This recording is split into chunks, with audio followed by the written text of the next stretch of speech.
Question டேக்ல அடுத்தது நம்ம பார்க்க போகிறது polite request sentence. Please bring me a glass of water. இது வந்து ஒரு பொலைட் ரிக்வஸ்ட். இதுக்கு பொலைட் ரிக்வஸ்ட்டில் எந்த சென்டென்ஸ் கொடுத்தாலும் நம்மளுடைய டேக் வந்து would you. அடுத்தது application, always follow the traffic rules. இதுக்கும் would you தான். அடுத்தது invitation, join us for lunch today. Will you, invitation. அந்த சென்டென்ஸ் இன்விடேஷனாக இருக்கும்போது இன்வைட் பண்ணி ஒரு சென்டென்ஸ் சொல்லும்போது வில் யூ தான் கொஸ்டின் டேக். அடுத்தது we rarely visit our native town.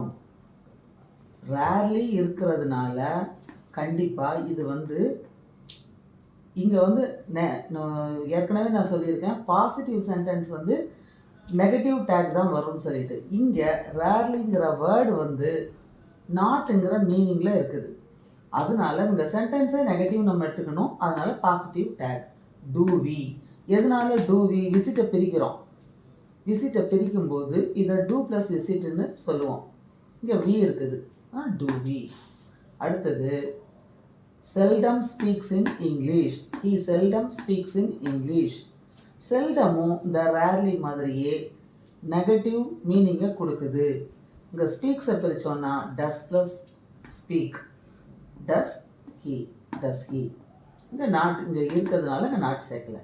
வேறு ரேர்லி செல்டம் மாதிரி இன்னும் எந்தெந்த வேர்டெல்லாம் நெகட்டிவ் மீனிங்கை கொடுக்குது அப்படின்னா ஹார்ட்லி, ஸ்கார்ஸ்லி, ரேர்லி, பேர்லி, செல்டம். இந்த வேர்ட்ஸ் எல்லாம் நெகட்டிவ் மீனிங்கை கொடுக்குது. ஸோ இந்த வேர்ட்ஸ் வர்றது எல்லாமே வரக்கூடிய சென்டென்ஸ் எல்லாத்துக்குமே பாசிட்டிவ் டேக் தான் வரணும்.